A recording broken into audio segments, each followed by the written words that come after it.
welcome to the Battlefield Show. As always, I hope you are safe and well. That goes without being said. Thank you to everybody who got in touch, everybody who has listened, subscribed and commented on the previous show, and also everybody on the Patreon who enjoyed the last episode that went out last week. If it's your first time listening to the show, the podcast is available on every single podcast player possible. Spotify, yes. iTunes, Acast, you know it. Stitcher, damn right. SoundCloud, yes. So however you listen to the podcast, make sure you subscribe, and subscribe to the channel on YouTube for the video episodes. Do that now.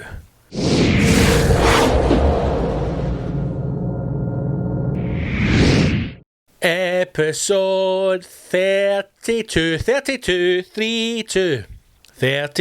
of the Battlefield Show. How the fuck have you been since the last time we spoke? The world is on fire, statues coming down, but we are here for your daily dose of the Battlefield Show. Ba-da-ba-da-ba. And then just open fire. A wall of Nazis, you know, and slave traders. Anyway, how have you been? Welcome to what is the podcast, the Battlefield Show, or as I now like to look at it, a weekly diary of my slow but steady decline into complete mental breakdown. Never in my life have I ever wished I lived in New Zealand. Not once. Not even in my rugger days with the boys, flicking towels on each other's bottoms and playing with our testicles in the shower together. Never. Even then, at the peak of the rugger, you know, mixing with the elite, the hoi polloi. Going to Scotland games on free tickets, you know, playing district level, international fucking trials. Even then, I never thought, God, I wish I lived in New Zealand. And then you turn the news on and you see that not only have they lifted lockdown, not only have they said, hi, see the virus, it's killing every cunt, doesn't fucking exist here anymore. This virus, it don't live here anymore. Bow. COVID don't live here anymore. So, the Kiwis are out, strutting up and down the strasses of Kiwi Town, Wellington, and the other place, eating their McDonald's and their fried spam, and pubs, and fucking pubs. Let that sink in. They're in pubs. Going to work, living life. While we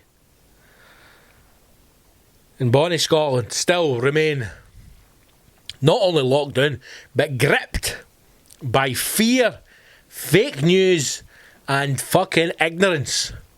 It's the trifecta of ball-baggery. Fear, fake news and ignorance. It has us in its grasp. A death roll dragging us down to the fucking insanity posts of Twitter. This is it, man. This is what we've become.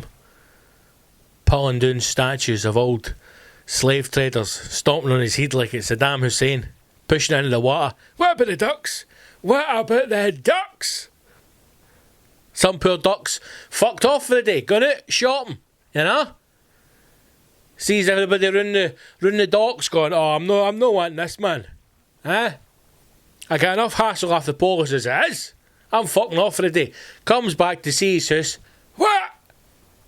What's happened to my house? There's a fucking statue lying in the duck's house, you know? And then you try and say, hey, see if I'm being honest with you, I couldn't give a fuck. You know, I don't care. That's the thing. There is not a statue on the planet that, well, as I was about to finish that sentence, the voice in my head's went, I'm going to stop you there, big man. I was about to say that there is not a statue on the planet that I couldn't care less if it was flung into the sea or no. But the truth is, if anybody flung the Duke of Wellington in Glasgow with the coordinate seed into the water, then I would fucking absolutely march upon Westminster. I tell you that for nothing. Right, what was this fucking bastard's name? Edward Colston. Let's Google this cunt. It wasn't that long ago, actually. Before the Black Lives Matter movement and protest kicked off, there was an article in the news that I remember seeing that I believe there is a hall or a theatre or some space within Bristol named after Edward Colston, and I think there was a move then for it to have its name changed, you know. And the thing is with this stuff, right, I find that most of us normal people, and I use this term a lot, normal people, right, the circle that is classed as a normal person is becoming smaller, I'll tell you that much. I couldn't give a fuck. I couldn't care. I genuinely could not care. There is so many more things happening right now in this world. I couldn't give a fuck about a statue, the name of a building, Madeleine McCann. I couldn't give a flying fuck about any of it. You know, it's just a distraction. That's all it is. There are so many more important things in my life right now. You know? Got a loaf of bread in there. Got a loaf of bread in the kitchen, right? Yesterday I had to go to the shops and I stupidly bought 2 naans and another loaf because I forgot that we had a loaf. I'm swamped in bread. Swamped. You know? And now I'm thinking, how am I going to batter through 2 loaves of bread in this short period of time? Do I freeze one? You know, but bread never tastes as good once it's in the freezer.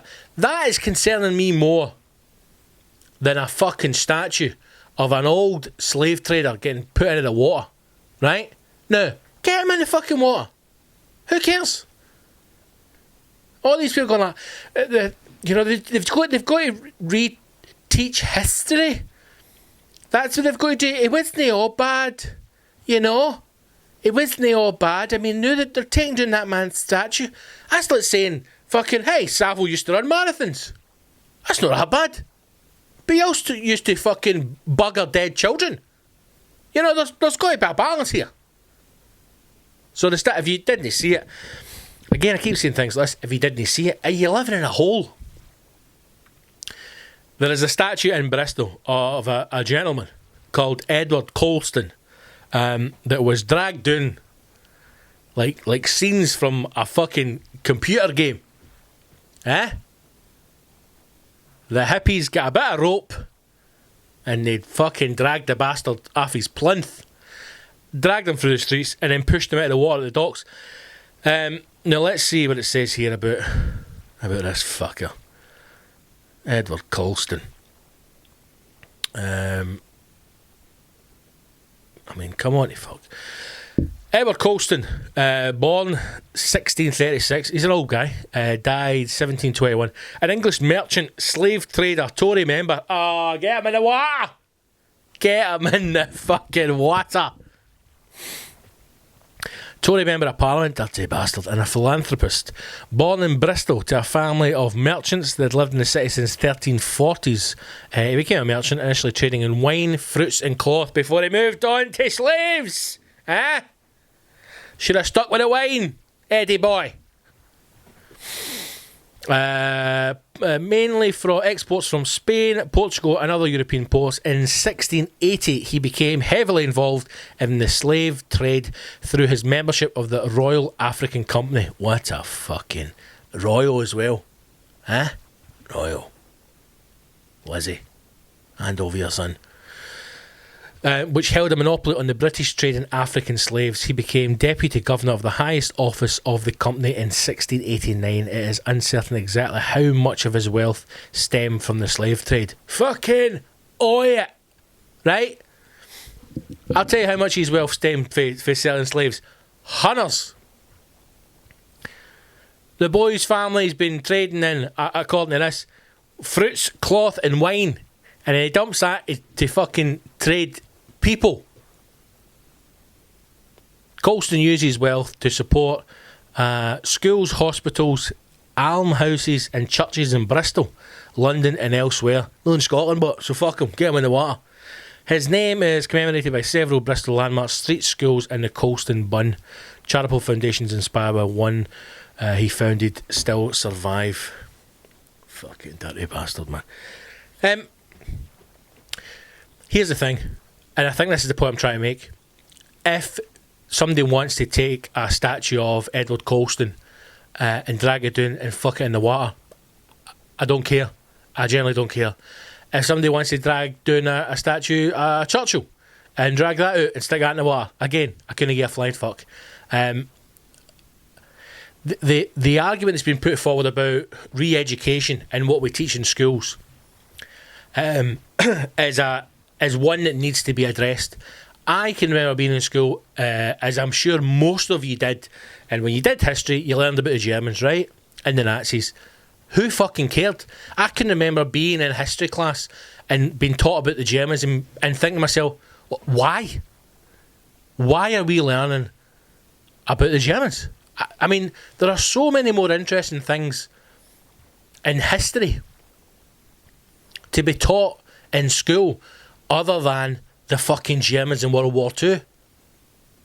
I never ever understood that. Now the argument now is to talk about the history that Britain has had in the slave trade, right?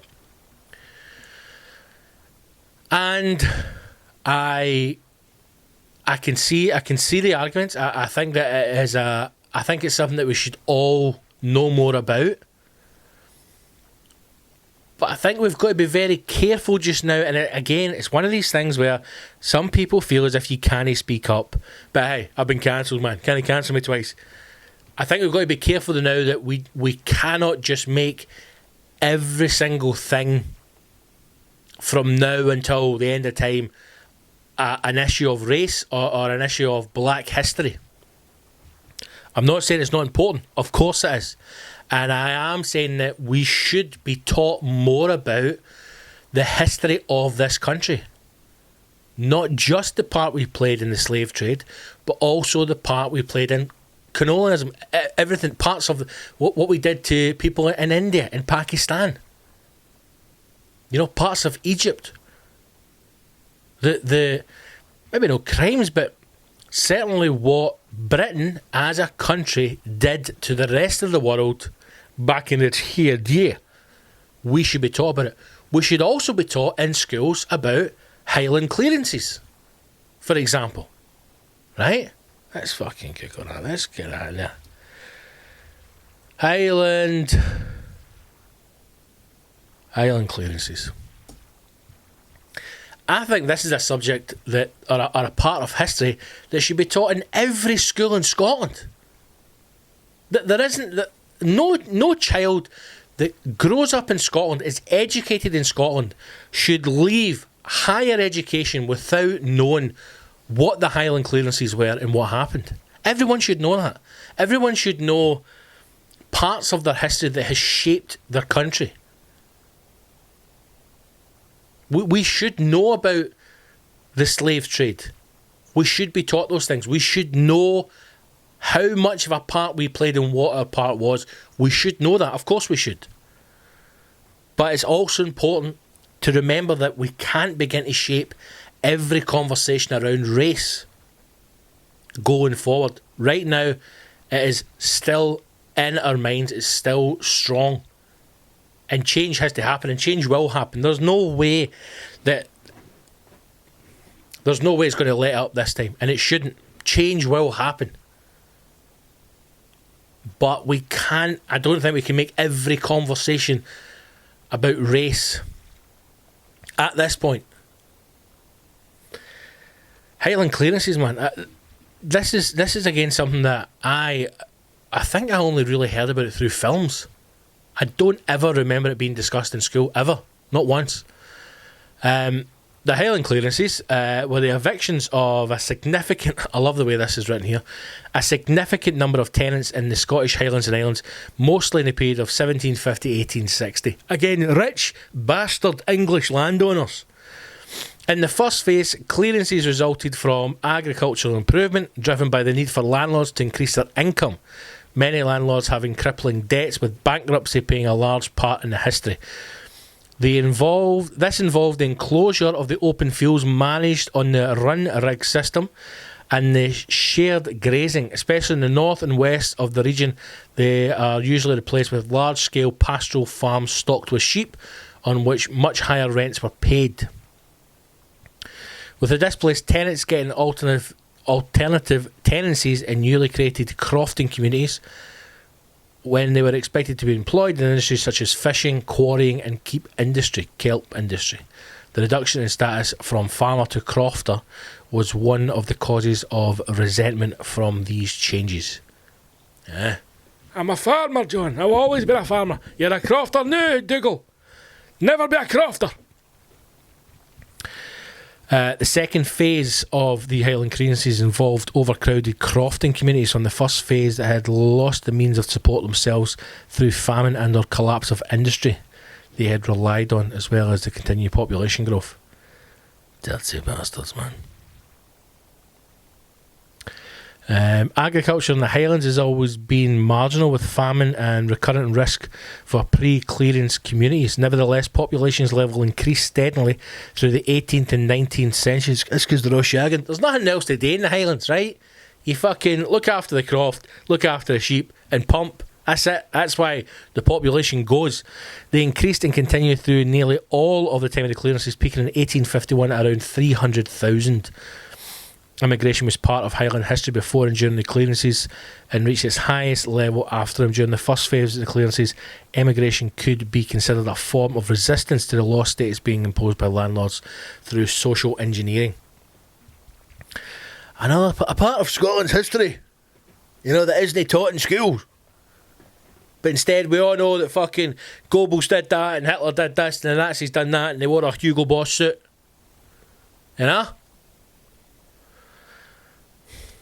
Right, let's get back on track here. I'm losing myself. At the weekend, I went to the Black Lives Matter rally / protest in Edinburgh at Holyrood Park. The most middle class and civil protest I've ever been in my life. I was told about 5 or 6 times by the missus before we went how to conduct myself in the face of the police. And she kept saying, what do you do if the police ask you to move on? I went, I very politely say, fuck off, cunt. And she said, that's not how you deal with the police. So we turned up. We actually got there early. Well, earlier than we thought. And it was quiet to start with, right? And it never really got going until maybe about 1 o'clock, when we probably should have got there. And thankfully it had filled up a bit by that point. Now, here's a couple of things I want to say. I have seen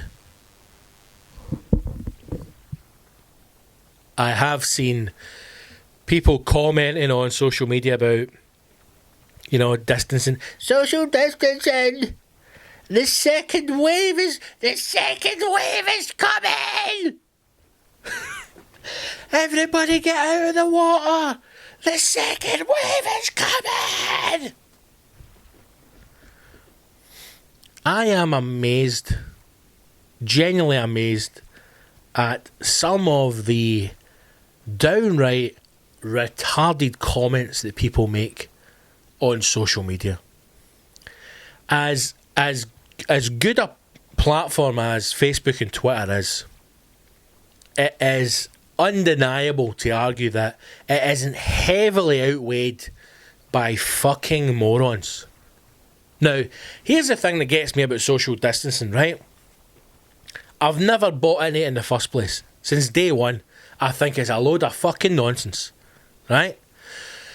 Now, you can sit there and go, that's a lot of rubbish, big man, scientifically proven. I tell you this, if we have COVID-19, which is an airborne virus, and you are urged to wear a mask for other people's protection, you don't wear a mask for your protection, right? It's for other people's protection, okay? So, what I mean by that is, you wear a mask, the mask does not stop the virus getting to you, right? But what the mask does is, if you have the virus, like a little fucking outbreak monkey, it stops the spores and the droplets, disgusting, escaping through your nose and mouth, right? So let's just get that out of the way first. A mask protects others from you. It doesn't protect you from others. Alright? So you got your mask on. Then a lot of you fucking daft cunts have got gloves on. Gloves that are designed for medical use, that are designed for single use, that are designed to touch someone, go in the bin and fuck off. Right? That's what medical gloves are designed for. And you dirty ball bags have got them on for fucking 10 hours a day. Touching shit, spreading stuff over, touching your face. I've got my gloves but I'm protected. Then we look at social distancing. So, people have kept their social distance, I believe. Then we suddenly started to be released when we were allowed a wee 1 hour exercise every day, and then you would go out, but joggers would come past you, so you're no social distancing then. People would pass you in the street, you're no social distancing then. But suddenly that didn't matter because it was small numbers, alright? And maybe you would sneak round to your ma's house or your granny's house, you know, and you'd stand in the front doorstep and you'd be like, oh, I can't come in, gran, because I'm social distancing. But the old fucking bat would shuffle out anyway, and she'd stand there, and in your mind you're going, as long as I don't hug her, everything's cool. But hey, it's all fucking spitting and spatting all over the place, but that's fine because that's family, and as long as nobody sees you, then it isn't really technically breaking social distancing, is it? No, that's fine. But there's still an argument for social distancing, and I hear you, I get you. You stand in the queue at Tesco or Morrison's or any other supermarket, possibly Asda. But if you go to Asda, you're a fucking idiot because they pump their chicken full of water and it's disgusting, okay? And you keep to the wee lines 2 metres apart, and you get to the front, all eager with your trolley, you know, and you look at the fucking bouncer, who suddenly feels powerful, you know, because he gets to stand there and tell people that he's a key worker, even though he used to work in a nightclub 12 years ago selling ecstasy for £3, and now because he used to push trolleys and has been put to the front, he thinks he's a key worker. Anyway, he then gives you the nod as though you've been welcomed into the greatest nightclub ever, and off you go into the supermarket. And do you social distancing? Do you fuck? Do you fuck? You push past people because you're shopping, man, you know? But what, that suddenly the virus doesn't exist inside Tesco? Doesn't exist inside Morrison's? It doesn't exist inside an Asda? Is that what we've to believe? You go, not long ago, fucking Middle England, having their street parties. Huh? All of them. Fucking skinheads galore. Out in their street with their fucking Union Jacks. Gone mad. But that wasn't social. That was fine. That was fine. We didn't mind that. You know? Or when people run off to the beaches at the weekend. Or people run up a hill. You know? Go for walks. Sit in parks. That's fine. That's fine. We can accept the break on those social distancing. But if people gather for a protest, people gather like thousands did on Sunday for a very peaceful, very well organised protest, and everyone jumps straight on social media. It's the second wave! It's the fucking second wave! You should be ashamed of yourselves. You're murdering this country. Protect the NHS. What I love most about this is people who are posting things about the protests that are happening across the UK and even in America. and they're giving it the big licks about social distancing and about the second wave and about how people who clap for the NHS are out there protesting when they're causing more damage to the country. These are the same people who I find, and I'm generalising here, who I find sneak off to their mum and dad's house at the weekend to go and sit in the Moz fucking hot tub and drink £5 bottle of Prosecco's at the Co-op. Who have a wee sneaky cuddle with loved ones, you know, when they shouldn't.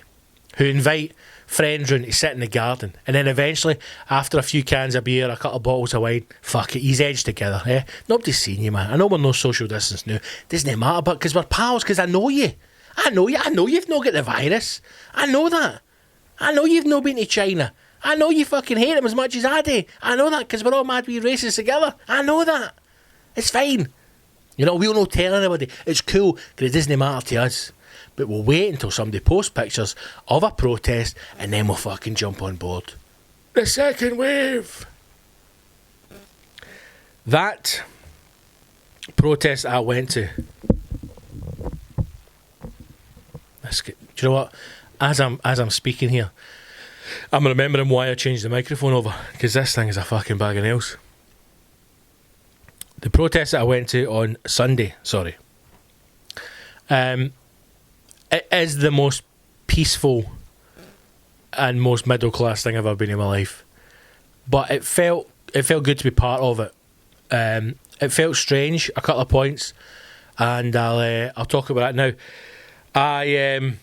What I realised on Sunday at the Black Lives Matter movement protest in Holyrood Park was that it will take more than global racism and injustice of a group of people in order for me to like poetry. It's never going to happen. I fully support the movement. I myself have made, trying to make changes. We'll make the changes that are required. But there is no way in hell I'm ever going to say that poetry serves a place or purpose in a modern world, because it doesn't. It was a good day, man. It was well organised, I've got to say. They had a lot of volunteers there. People were handing out face masks if you didn't have a mask. People were handing out gloves if you wanted gloves. People were constantly encouraged to space themselves out. And I know that some of the pictures that have gone up, people were saying that there was no social distancing. I think there was a few people, or quite a few people, who may have been within the 2 metres, but I can assure you where we were, and the vast majority of people that we could see, there was enough space between everyone that you could freely move in and out the crowd. There was various volunteers, like I said, who were constantly walking in and out the crowd. A lot of media were there, a lot of press were there, and again, no hassle, no problem. They were moving freely within the crowd because everyone was spaced enough that you could move in and out of groups. So I think that it was as socially distant as it could have been. And it lasted 2 hours, just under 2 hours, about an hour and a half worth of speakers. And then the last half hour that was set aside by the people organising the event was, in their words, to disperse the crowd safely. And that's exactly what they did. They had volunteers, like I said, in high-vis jackets, standing at certain points. And they asked people who were behind the volunteers to move away first. And they moved the crowd away in stages. And everyone did as they were asked. No one that I saw was being defiant or hanging about. There was no problem. There was a few police there who were moving in and out of the crowds. And it was very well organised, very well respected, very well turned out. Although, if I'm being honest, I thought there was going to be more people there than there was. And I will say one thing about the social distancing, and then I'm going to leave it, right, because I'm boring myself here as well. Like I said, we got there quite early, we got there before it all started, right? And we just messed the times up. I wasn't really sure when we should get there. I wasn't sure something was happening. I actually thought we were going to march after it. I thought we were going to go to the Royal Mile at the castle, fucking kick the door in, man, fire a cannon. But we never. It was very, very calm, respectful. But the amount of people who were on Arthur's Seat in Holyrood Park who had no idea the protest was happening was insane. Insane. When we first got there, the volume of people who were going up that hill was incredible. It was like any other weekend outside of lockdown. The number of people walking up that hill. And what I'm getting is, we're always going to disagree on this idea of social distancing or the thing about a second wave, right? I don't think a second wave is going to come. I don't buy it. I just don't believe it anymore. People need to be... You cannot be selective on when you want to enforce social distancing. You either do or you don't. You don't get to hold a higher ground and claim that these protesters are putting lives in danger because they're out protesting when you yourself walk around a supermarket without keeping social distancing, sneak off to family members, go for walks with large groups of people. You don't get to pick and choose. The interesting thing about the news about the second wave that's constantly being pushed by the BBC and by the Tories, no one ever seems to be questioning that we have got the highest death rate in Europe. That never seems to be discussed. Highest death rate in Europe, Britain and England. It's England. Out of the 4 home nations, Scotland has the lowest death rate. England the highest. And Britain, within Europe, highest death rate in Europe. But that's not discussed. All that's discussed is nobody's social distancing and the second wave's coming. These things now that are in the media, Madeleine fucking McCann, it's all meant to distract you. It's a distraction from what's happening. The day Madeleine McCann's story came in the papers was the day after the first protests in London. And the papers in this country lead with another fucking story about Madeleine fucking McCann. It is a distraction. You can say that it's a horrible thing for me to say. You can say I'm heartless. You can say that I'm dead inside. I could not give a fuck about Madeleine McCann. Those people, her parents, they have had their time. They have milked that for everything it's worth. They've made their money and they can fuck off in the sea. Because I'll say this much. When that story first broke, right, if that had been a pair of scumbags, for Glasgow, for a council estate, in Glasgow, and one of their kids had been abducted, they fucking murdered her. If one of their kids had been abducted on holiday, as they sat apparently having dinner, as it was left alone in the room, they'd be in the jail. They would be in the jail. And that's a fact. In this country, and the media in this country would have hounded them as being monsters. But because these two were middle class doctors who could fucking talk the talk, everybody fell in love with them. And fit in the heart, and it poured out. I'm done with it, man. I'm done with it. Can't be asked for the pair of them. I don't know what happened to that wee lassie. They know what happened to her. And you'll never hear the end of that. But those kind of stories are distractions. The media is trying to distract you from what's actually happening. And what's actually happening is the world's on fucking fire. Let me tell you that much. The world's on fire.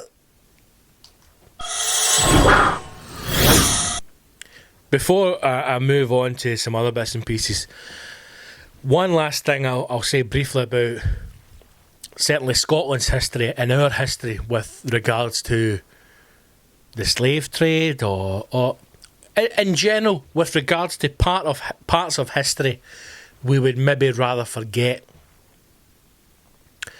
I do think it's important that we are educated on these things. I really do.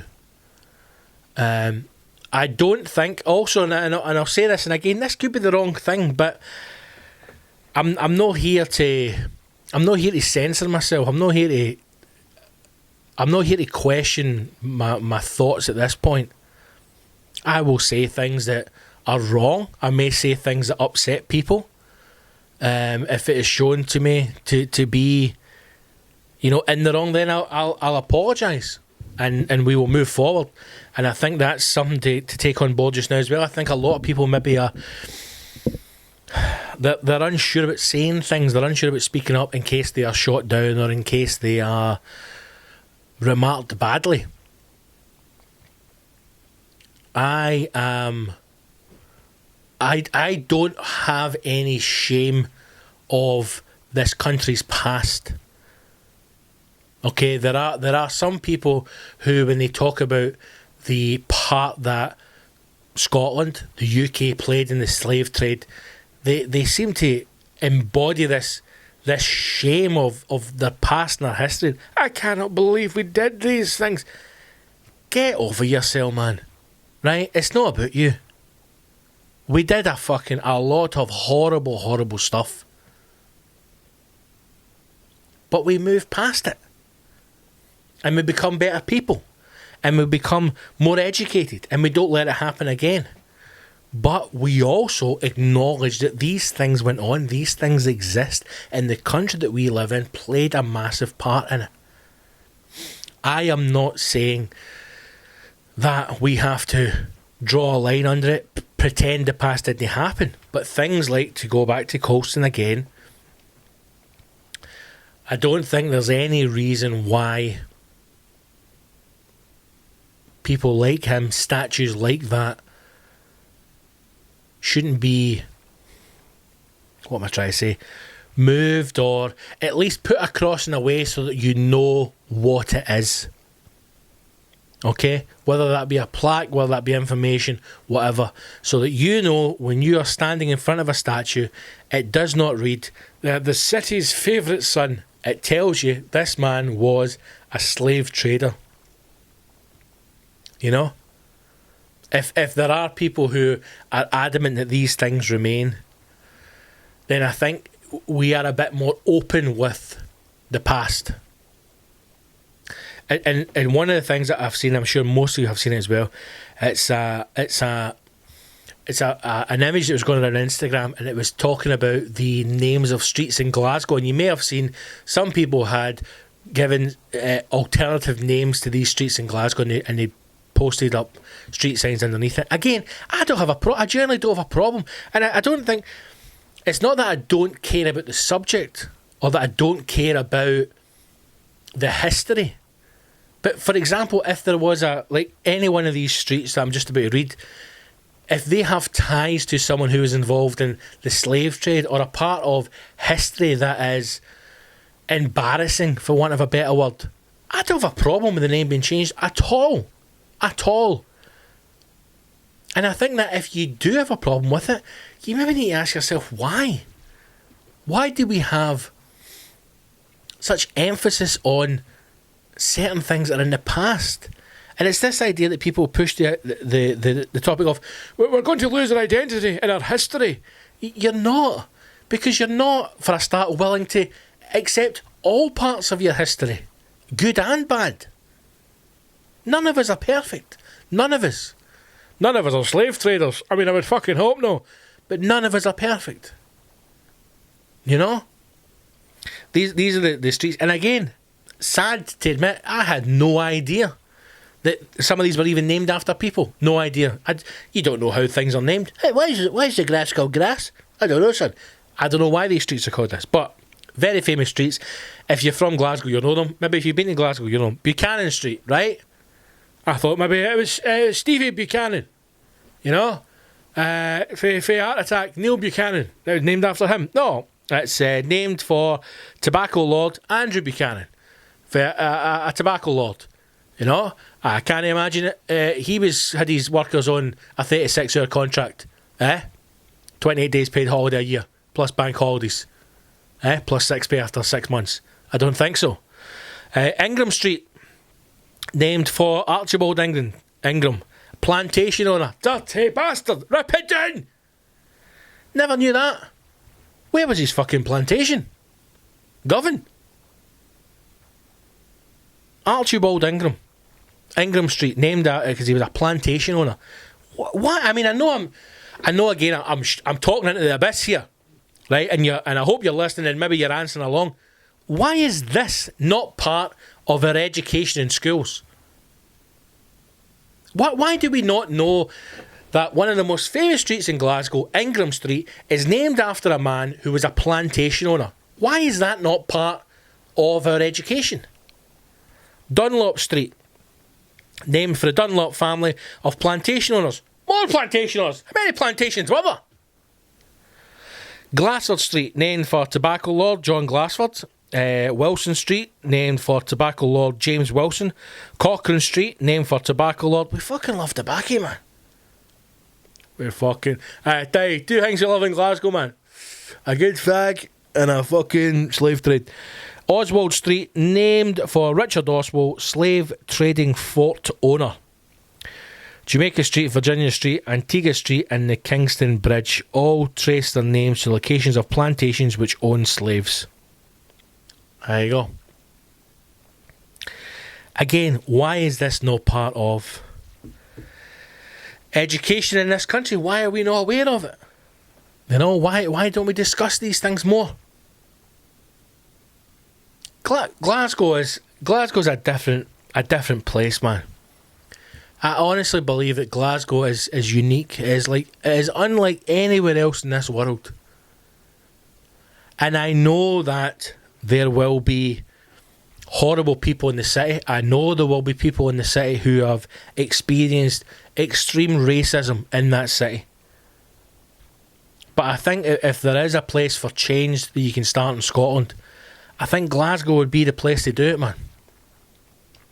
If we're going to look at street names, re-education, I think Glasgow is a good place to start. I could be wrong.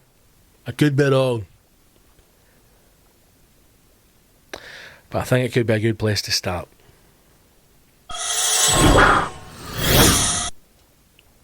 I watched a documentary last week, which I will now very quickly search, because I want to get the name of it for you. In fact, I think it may have even been called Felix, which I think was the name of the is the name of the restaurant. I'm sorry guys, I'm not doing this very well, am I? This is what happens when you try and talk and search on a fucking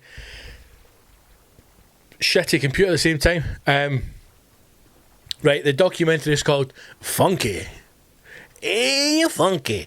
Funke. Funke. And it is about a chef.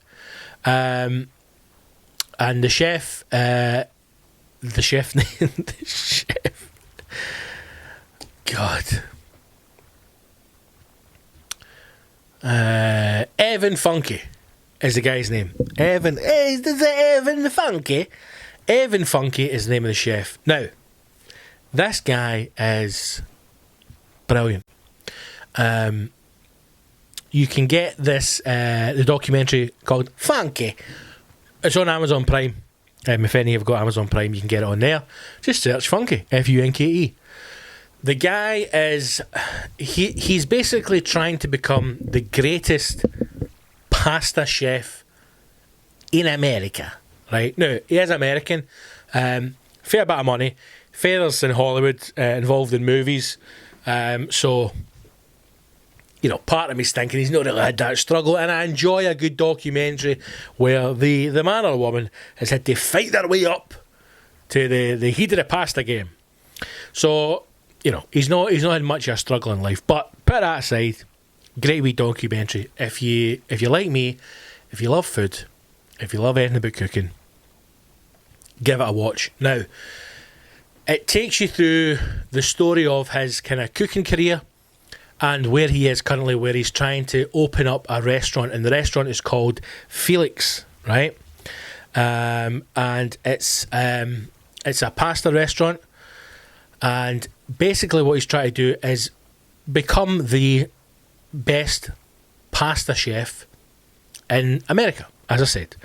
And what it does is it takes you through the story of handmade pasta. It takes you through his training in Bologna,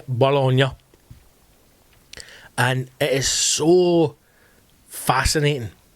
I absolutely loved it. Right now, first off the bat, let me say this.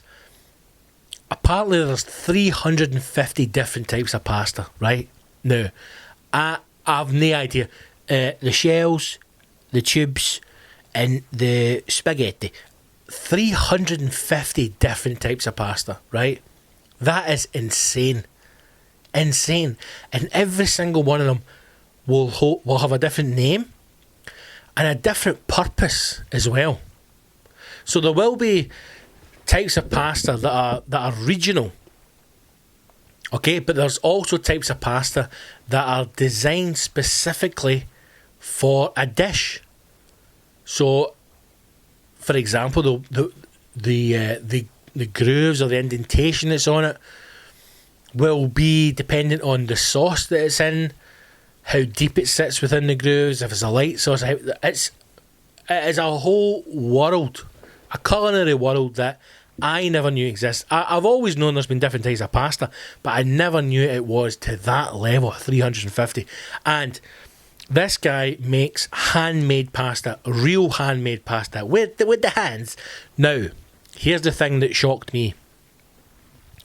If you put pasta in a pasta machine, you know the machines that you've seen where you crank the handle and it feeds the pasta through, that's no handmade pasta. No, that's no handmade pasta. That's machined pasta. And when I heard that, I was like, fucking mind-blowing, Funke. Mind-blowing. You know? All these chefs on the telly, we're going to make handmade pasta. No, you're not, you cunt. That's a fucking machine. You cheating bastard. This is handmade. Kneaded, mixed, rolled, all by hand. Takes, obviously, infinitely longer than it does to batter it through a machine. But according to Funke, the taste is night and day. Now, I know I have never had fresh hand-rolled pasta. Never. I've had fresh pasta in a restaurant. It was lovely, but it was done through a machine. I know it was, because it was an open restaurant and I could see them, right? So to have someone take the time and do it the way your nonna did, your granny, I imagine would be incredible, right? I find all this stuff fascinating. I love it. I love the history of it. I love everything that's attached to it. He basically meets a chef when he's younger, when he's a young chef from Bologna, and he asks him to teach him the theory, the history and the techniques of making hand-rolled pasta. And the guy says no. So he's just like, well, fuck you. I'm going to move to Bologna. And he moves to Bologna and he finds this woman who is running a pasta school, and she teaches him how to make real hand-rolled Italian pasta. Now, as you go through it, the sad thing is that school has now closed because there were just not enough people enrolling in the class, enrolling in the school, for it to be financially viable to keep it going. And that's a sad thing, that in Italy, the home of pasta, they cannot find enough young people and young chefs interested enough in restoring, maintaining and carrying forward the tradition and history of pasta making to enroll in that school. That's sad, man. That's sad. That's probably a reflection on the world that we're in just now. That is a sad state of affairs. The other thing that I found quite sad was when she's talking about the pupils that she's had through the school, she's saying that her two best ever students, well, this guy Funke and another chef. Funke's American. The other chef is Japanese. Now again, Hey, wherever is going in the world, is that me being racist? I don't know. Maybe somebody needs to explain that to me. Is that being racist? That I find that sad that she's never been able to have an Italian come through her kitchen, and she thinks they've got it. The two people who have been most dedicated to it are an American and a Japanese chef. Now, is there another argument on that, in that our own history, our own past, our own, culinary side of what makes us who we are is not interesting to natives? Is that the discussion? That there may be more people who are interested in Indian cuisine, Japanese cuisine, French cuisine, because they grew up with Italian cuisine, and to them it's not exotic. If you apply that to other things, even in Scotland, is there a reason why we always look to London, we always look to America? Is it because the stuff that we grew up with, it's not cool, it's not trendy to us? I don't know. So, in the documentary, it talks about this thing, and I've written it down so I can try and say it properly. It's called mattarelli. Mattarelli. It's a big fuck off rolling pin, right? It is a rolling pin that is milled to within, I believe, 1/8 of an inch accuracy. And this is the rolling pin that they use to roll out pasta dough to make pasta, right? And again, it might just be me, maybe there are other people as well that find it interesting, but to watch someone with that level of skill, I love that stuff.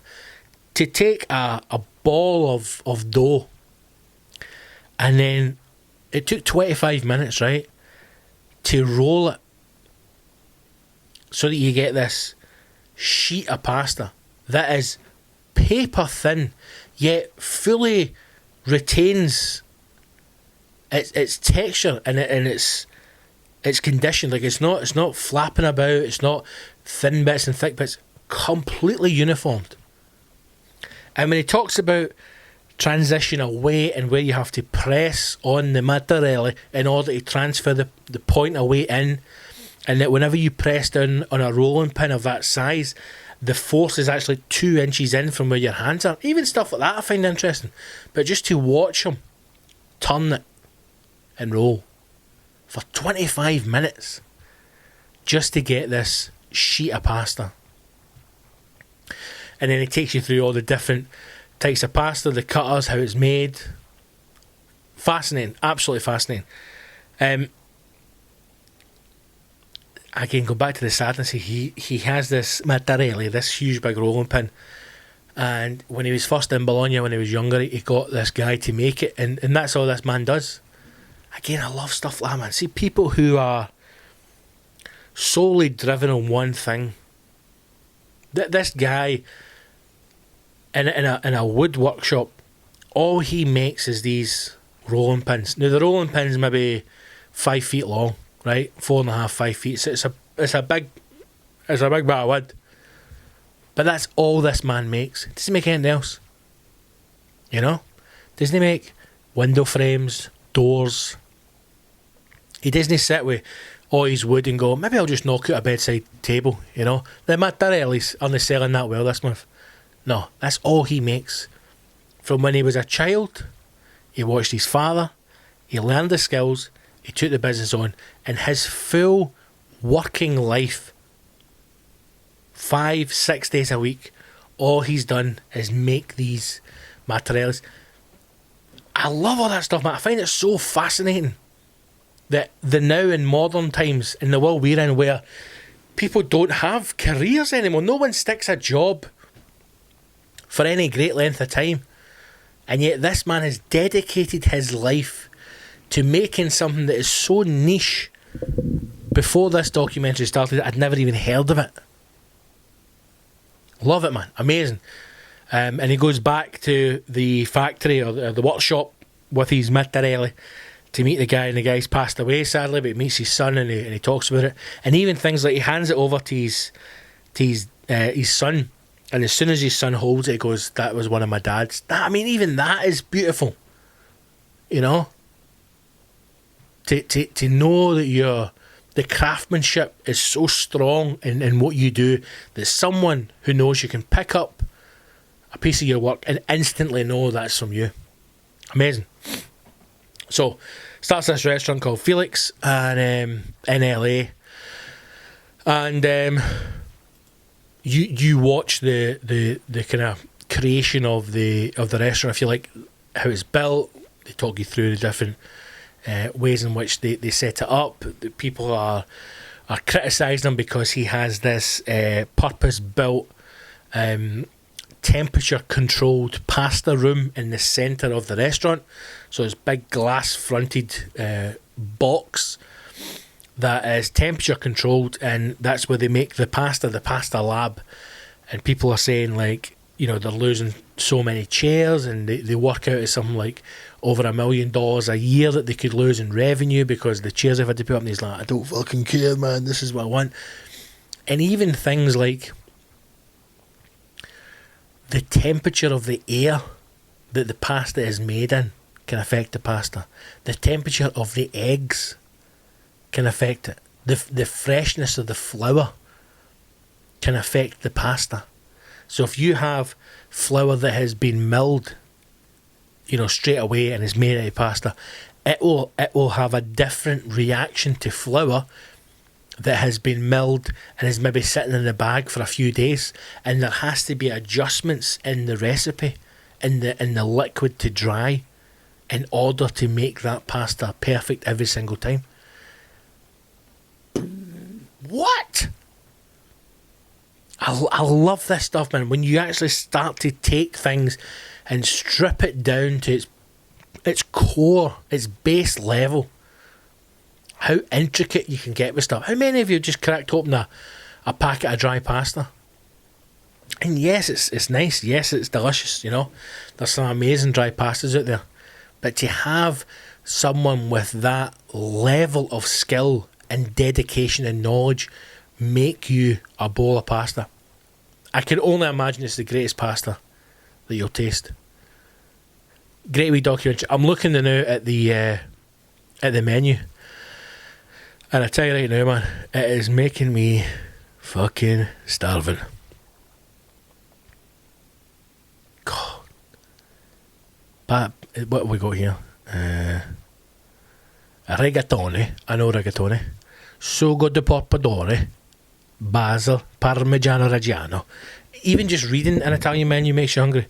Rigatoni arrabbiata, pomodoro, pecorino, basil, pecorino romano, rigatoni all'americana, guanciale, pomodoro, pecorino romano,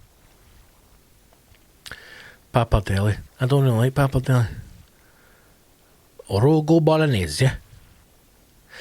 When I was watching one of these cooking things, the guy's talking, so he's talking to this Italian, and they're talking about what I believe Americans call red sauce, right? Which I suppose you would call it like a bolognese or a sugo, right? But obviously an actual Italian's not going to call it that, but that's the kind of equivalent, right? Like an Italian gravy, they call it in America. So he's talking to this Italian chef, and he says, "Oh, it's like gravy. It's like red sauce." And he's like, "Eh?" He's like, "Red sauce, like gravy." He's like, "Eh?" He's like, "Is that sugo?" And the guy's saying, "Yeah, like an Italian American, we call it red sauce or like gravy." And he says, what is Italian American?" And he went, "An Italian from America." And he went, "That's not a real thing." Like, fucking hell, mate. That's not a real thing. What is an Italian American? It's an Italian that's born in America. That's not a real thing, mate. You're American then. Again, different types of racism. You know what I mean? People trying to desperately hold on to any heritage they have. I am an Italian American. And then Italians are like, "You're an American, you cunt. That's not a real thing." Watch the documentary called Funke, Funke, on Amazon Prime. It's also on Tastemade, which is on Disney Plus, if any have got that. But it's great, man. It's on for about an hour and a half. Great watch. If you're interested in food, or even craftsmanship to that level, watch it. It is an absolute belter. Okay, let's start to wrap this one up. Team, another episode, man. Episode 32. 32. 32. 32. I can't believe we've got this far, man. 32 episodes. I believe over 40 hours worth of free content. You lucky devils. Listen, if you enjoy the podcast, a couple of ways you can support the show if you want to do so. Please subscribe to the podcast on whatever platform you use to get your podcast. The Battlefield Show is available on every single podcast player. But the big ones, Spotify, SoundCloud, iTunes. Show's available on there. Also, video episodes go up on YouTube. Please do head over to the YouTube channel and subscribe to that. You can access it through my website, scottgibsoncomedy.co.uk, and also join the mailing list. Now, if you want to go that one step further and support the show and support me with a little financial donation, you can do so through Patreon. Consider joining the Battlefield Army and sign up to the Patreon page. Go to patreon.com/Big Scott Gibson. That's patreon.com/Big Scott Gibson for as little as $5 a month. What's $5? Fuck all. Eh? You would spend more than that in a pint, more on that than a coffee. So sign up to the Patreon right now, and for that you will get 8 podcast episodes a month, 2 a week, plus extra goodies, comedy albums, interviews, access to the Officer's Mess, which is the interview podcast that I do before anyone else. So sign up to the Patreon today. Right, let's do some listeners' questions. As always, thank you to everyone who got in touch. On Facebook, I am Scott Gibson Comedy. Instagram and Twitter is at Big Scott Gibson. Right, let's go to Facebook. Morris Stewart. Hello, Morris. Morris has asked, I just got any fancy coffee after listening to you. Welcome to the club, Morris. I'm going to be honest with you. For the Patreons on the Battlefield Army, I've got a few ideas of things that I'm going to do over the kind of coming months once we get back to some kind of normality, for little thank yous, little merch ideas for the Patreonies. And hey, we need some Battlefield coffee, man. That's what we need. We need our own blend, our own brew. Let me know what you got, Morris. Did you go V60 Hario? Have you gone AeroPress? Have you gone Espresso? I really want to get a siphon. That's the next thing. Siphon machine looks cool as fuck. A wee French press. Nothing a wee French press. Right, Morris says, what do you do with the wee bits of coffee from the end of the packet that aren't enough to make a full brew? Good question, mate. Good question. Now, if you had a grinder and you could grind your own beans, then you may not have that issue. But certainly with the pre-ground bag of coffee, which is still an excellent way to get good coffee, what I tend to do is when I'm getting to the bottom of the pack, what I basically do is in the packet, if I realise I'm getting near the bottom, I will scoop out a few measures into, like, so I have a different mug that I use to, or it's a kind of a small, it's actually like it's like a little Chinese tea cup that I use to measure coffee and to weigh the coffee.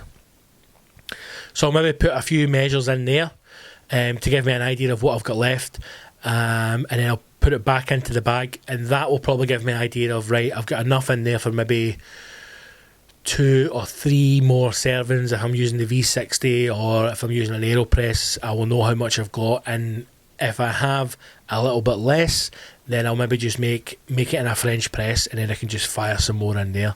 The other thing you can do is, if you've got a few grounds of coffee together, then you can always keep them in like a sealed container, and then when you've got another bag, you can use that to top up and mix it in if you don't mind mixing the coffees. But what I tend to do is, when I get near the bottom of the bag, I will maybe use the kind of last bit to have a bigger French press or something like that, and then that way I can use up more of the grounds at a time. Thanks for asking, Morris. And see if you like coffee. Now listen, don't get me wrong, I'm still drinking instant, right? During the day, when I'm working, I still have an instant coffee. But if you want to have a good coffee, like a nice coffee, and you enjoy coffee, get yourself a V60. They're fucking brilliant, right? By a company called Hairo, Hairo. Get on Amazon. You can get the V60 dripper and the wee pot that you use to cash the coffee in, and the filters. You can get the whole thing in one wee packet for maybe 28 quid, 30 quid at the most. And that's the pour over coffee style. And it's brilliant. It's brilliant. Get it. I love it. I got an AeroPress. I'm not that impressed with my AeroPress, but I'll persevere with it. And there's a few techniques that I've seen online. Inverted brewing. Basically, an AeroPress is it's a hollow chamber, and there's a kind of suction pad that forces compressed air through the chamber, forcing the coffee out the bottom. And I've seen this technique called inverted press, where you put the plunger in to create a seal, and then turn it on its head and take the kind of nozzle where the coffee's forced through off, feed the coffee in, fill it up, and then wait till it brews before you invert it and press it through. So maybe that'll give me a stronger brew. I don't know, but I will be trying different things in that, and eventually we're going to get that Sage espresso machine that I want. But it's a grand, man, and I'm going to be honest with you. Can I justify spending that? I'm going to say, can I justify spending that money on a coffee machine? We've not got that money. We're fucking skint, eh? I love it when my bank gets in touch to say, hey, just so you know, Fatty, you're still in your overdraft. I know!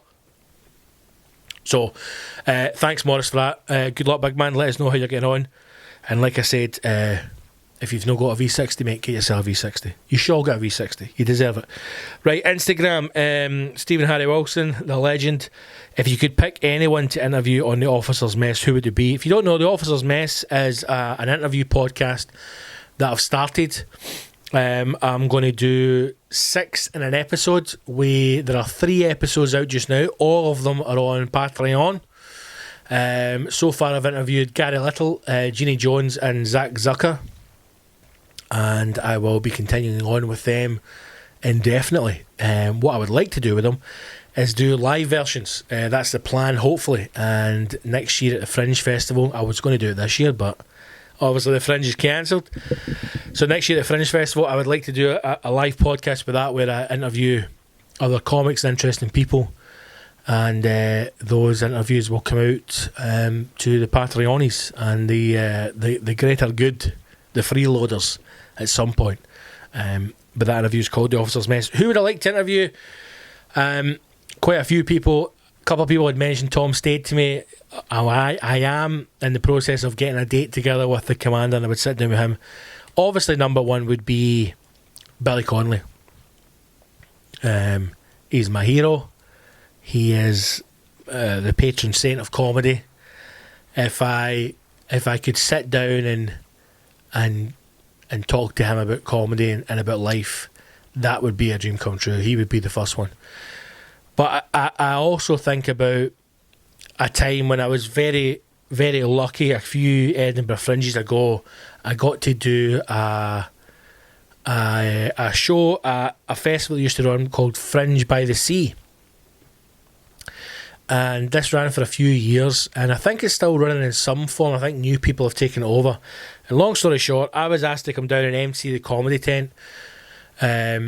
And it was quite a well-to-do crowd. I was told before it, don't be swearing and and all that fucking nonsense. And I always find that when people tell me not to swear, it's through fear of their own. And then when you get out to the audience, they're totally fine. And that was the case. They were very posh, very middle class, but you cannot ignore the Glasgow charm. I made a lovely night. But I was on the bill with some older comics, and a lady came over after the gig and came down and sat at the table with us when we were out the back in the kind of green room area. And the woman was Ronnie Corbett's widow, Anne Corbett. And she sat and just told us stories about Ronnie and stories about London in the 60s and 70s and some stories for television. And it was honestly one of the best experiences and the best nights that I've ever had. It was just such a pleasure to be able to sit there and listen to her tell those stories. It really was. I think there are a lot of people who are no longer considered fashionable or cool, but were around comedy or around the industry or around entertainment or television back in the maybe 70s, 80s, 90s, which I imagine would be fascinating people to speak to. So there are a few who I'd like to talk to. Scottish-wise comedy, hopefully we'll sit down with Fred McCOLL at some point, and a lot of people will know nothing of Fred's comedy, and again, he was one of the first to really go forward. A lot of people don't know about Fred. He was back in the day, man, Fred was one of the greatest comics in the country. He was the first Scottish comedian to be a resident MC at the Comedy Store in London. And if you know anything about how fucked up this current industry is towards acts outside of London, that's an incredible achievement, man. And people like Fred, people like Bruce Morton, again, pioneers for Scottish comedy, modern Scottish stand-up. Parrot, I'd love to sit down with Parrot. And these are names who you possibly might not know or might think off the top of your head, why would you be interested? But there's history there, there's stories there. These are people who have been at the birth of modern stand-up and are still going, you know, and I think it's important to, again, to tie this all back nicely, I think it's important to understand the people who went before you, understand the history of the environment that you're in, and understand what people have done to enable you to have the space to perform that you're in. So that's what I would love to do with the show. So we've got a few of them lined up, and if there's anybody who you would like me to speak to, if there's anyone who you know of interest, then give me their names. I'm very interested to talk to people who are not comics as well. Maybe try and get a few chefs in there. That would be nice, eh? And there you go. Stevie boy, thank you for your question. Right, there we go. I'll answer some more of these. I know that we have got a few, so I'll answer some more of these on the Patreon episode that will be coming out this week on Friday. Right, guys, that's it. Let's wrap this one up. Episode 32 in the bag. Thank you very much indeed again for listening. Please do subscribe to the show. Share it on your social medias. Let's try and grow the Battlefield Army. And those of you out there who want to support the show and get access to the Officers' Mess interviews that we spoke about, and access to all of the previous Patreon episodes that I've dropped, and get those that come out every single Friday, then please do consider becoming a patron today. In fact, you know what? Don't even consider it anymore. Just fucking get on there, right? Head to patreon.com/Big Scott Gibson. All links on the website. Sign up for as little as $5. Sit back, put your feet up, listen to the fucking goodies that will drop into your inbox on a weekly basis, and then feel smug and feel good because you are keeping a struggling artist afloat in these difficult times. Alright? Look after yourself. Stay safe. Look out for fake news. Educate yourself. Be kind. Wash your hands and your arsehole. And I'll hopefully see you in a battlefield soon. Take care of yourself, team. Onwards.